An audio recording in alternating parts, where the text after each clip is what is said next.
हम देखेंगे कि बिजनेस ईआरपी सॉफ्टवेयर में आइटम की एंट्री कैसे करनी है।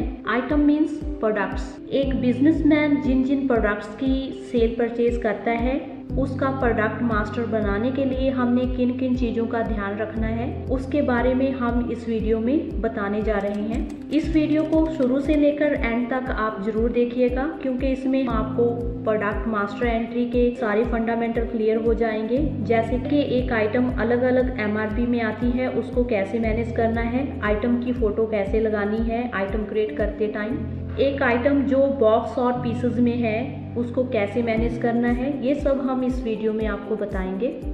तो इसके लिए सबसे पहले हमने मास्टर्स में आके आइटम पे आना है, या फिर यहाँ राइट साइड में शॉर्टकट दिए गए हैं, यहाँ पे लिस्ट दी गई है, यहाँ पे भी आइटम ओपन कर सकते हो आप। यहाँ आइटम पे क्लिक करेंगे। ये आइटम्स पहले से क्रिएट की गई हैं जो लिस्ट में आ रही हैं। अगर आपने नई आइटम क्रिएट करनी है तो यहाँ न्यू पे क्लिक करना है आपने। मान लीजिए कि हमारा हार्डवेयर का बिजनेस है, तो उसके लिए हमने आइटम क्रिएट करनी है सॉफ्टवेयर में। तो एग्जांपल के लिए अभी हम यहाँ पे कीबोर्ड नाम की आइटम बना लेते हैं। एंटर प्रेस करेंगे। यहाँ पे आप आइटम का शॉर्ट नेम दे सकते हो।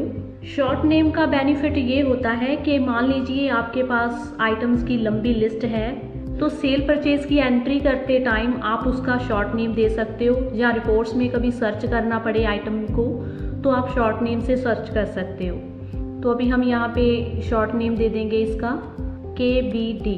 तो एग्जांपल के तौर पे अभी हमने ये शॉर्ट नेम दे दिया है कीबोर्ड का। एंटर प्रेस करेंगे, आगे जाएंगे। हर आइटम का, हर प्रोडक्ट का एक HSN कोड होता है। ये कोड आपने ध्यान से डालना होता है, सही डालना होता है, क्योंकि इस कोड के बेसिस ही टैक्स की रिपोर्ट बनती है। अगर आपको किसी प्रोडक्ट का HSN कोड नहीं पता है तो आप यहाँ साइन दिया गया है हेल्प के लिए, इस पे क्लिक करके आप लिस्ट निकाल सकते हो। जैसे यहाँ पे हमने क्लिक किया तो इस तरह से ऑनलाइन HSN लिस्ट निकाल सकते हो आप, उनके कोड आप सर्च कर सकते हो। तो गुड्स के लिए तो HSN कोड होता है। अगर आपका सर्विस का काम है तो सर्विस के लिए SAC कोड होता है। तो एग्जाम्पल के तौर पे हम यहाँ कीबोर्ड का HSN कोड डाल रहे हैं। एंटर प्रेस करेंगे, आगे जाएंगे। यहाँ पे टैक्स स्लैब जो है पहले से बने हुए हैं। आपने जिस आइटम का जो भी टैक्स है यहाँ से स्लैब सेलेक्ट कर लोगे आप। मान लीजिए इस पे हमें 12% GST लगता है, तो देखिए यहाँ पे आप कंपनी नेम सेलेक्ट कर सकते हो लिस्ट में से। जैसे यहाँ पे LG नाम की कंपनी बनी हुई है पहले से, अगर आपने नई कंपनी बनानी है यहाँ पे आपको प्लस का बटन दिया गया है, इस पे आप क्लिक करोगे। मान लीजिए ये जो कीबोर्ड है इंटेक्स कंपनी का है, इसको सेव कर देंगे एंटर करते हुए। देखिए जो भी हमने कंपनी क्रिएट की है वो भी लिस्ट में आ चुकी है। यहाँ से आप सिलेक्ट कर लोगे कंपनी।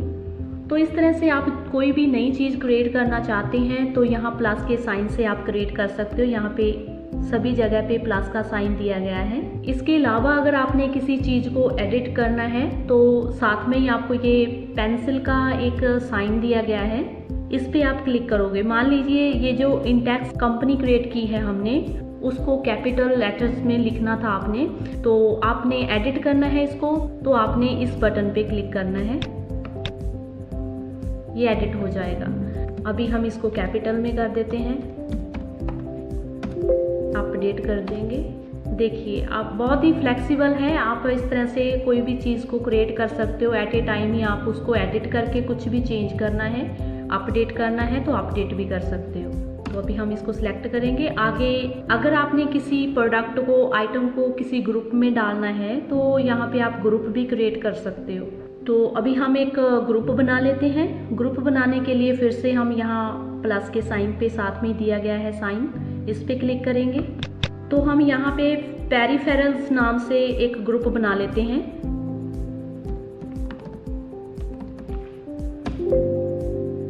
एंटर करते से सेव कर देंगे तो ये लिस्ट में आ चुका है। इसी तरह से एक ग्रुप हम और बना लेते हैं। प्लस के साइन पे क्लिक करेंगे फिर से। यहाँ पे हम एक ग्रुप इंटरनल पार्ट्स के नाम से बना लेते हैं।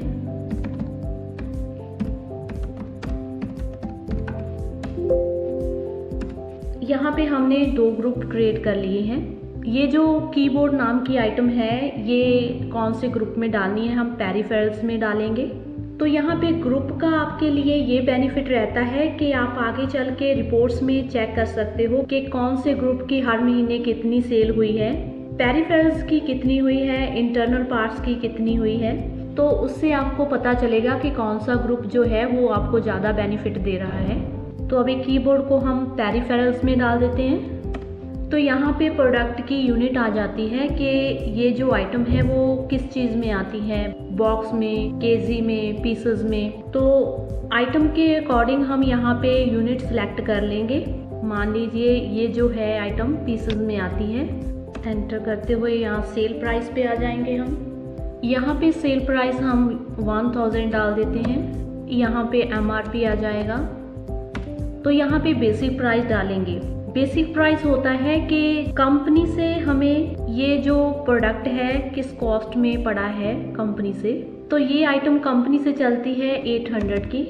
तो यहाँ पे हम परचेज प्राइस डालेंगे इसका, क्योंकि बेसिक प्राइस में एक्स्ट्रा चार्जेस ऐड हो जाते हैं, जैसे टैक्स लगता है उस पर, फ्रेट चार्जेस आ जाते हैं, लेबर चार्जेस। तो वो सारे चार्जेस ऐड होने के बाद जो कॉस्ट पड़ी है हमें वो होती है परचेज प्राइस। तो मान लीजिए 800 में 50 रुपीज़ ऐड हो गए हैं, एक्स्ट्रा चार्जेस वगैरह लगे हैं, तो 850 हो गया इसका परचेज रेट।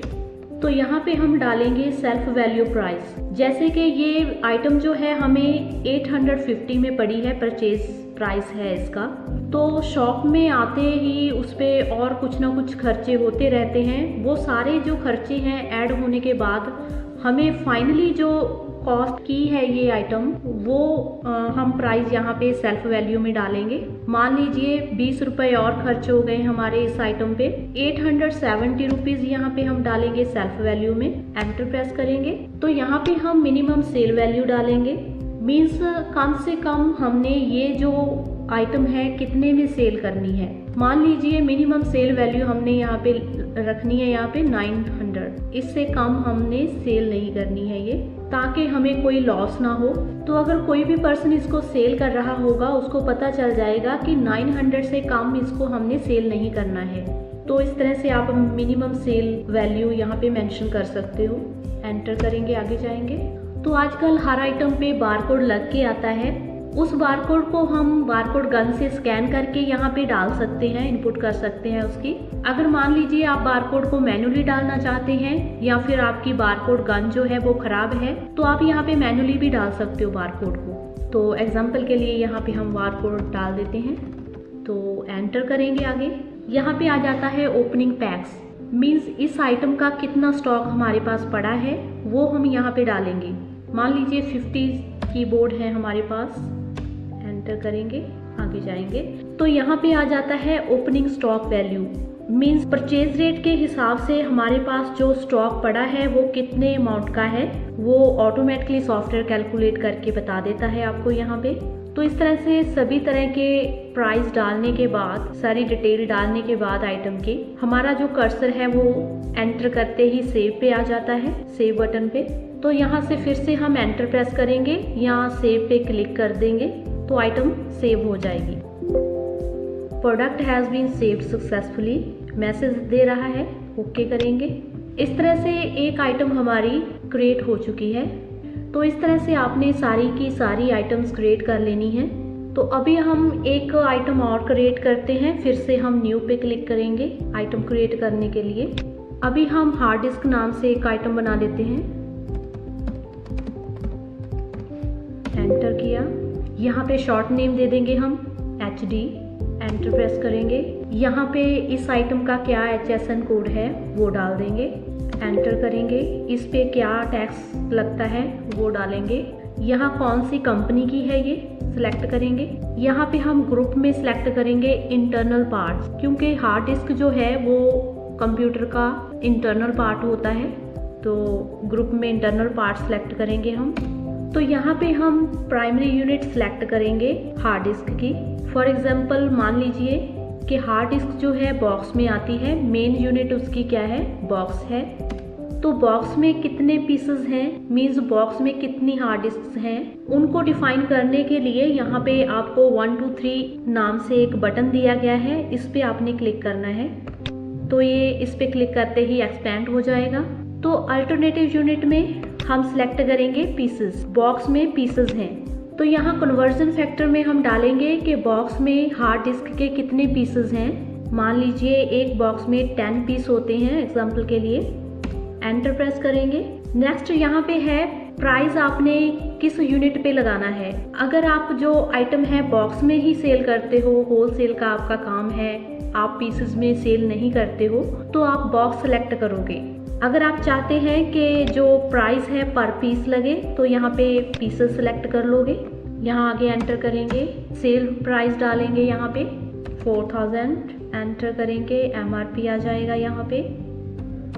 यहाँ पे सारे प्राइस आप डिफाइन कर सकते हो अगर चाहें तो, अदरवाइज अगर जो भी आप ज़रूरी समझें वो रेट यहाँ पे डाल सकते हो। अभी हम यहाँ पे परचेज रेट डाल देते हैं इसका। एंटर प्रेस करेंगे। यहाँ पे जो भी रेट हम डिफाइन कर रहे हैं यहाँ पे वो पर पीस के हिसाब से डाल रहे हैं। मीन्स एक हार्ड डिस्क जो है उसका सेल प्राइस 4000 है और परचेज हमने किया है उसको 3800 में। तो उसके बाद यहाँ पे ओपनिंग पैक्स में डालेंगे कि कितना स्टॉक है हमारे पास इसका।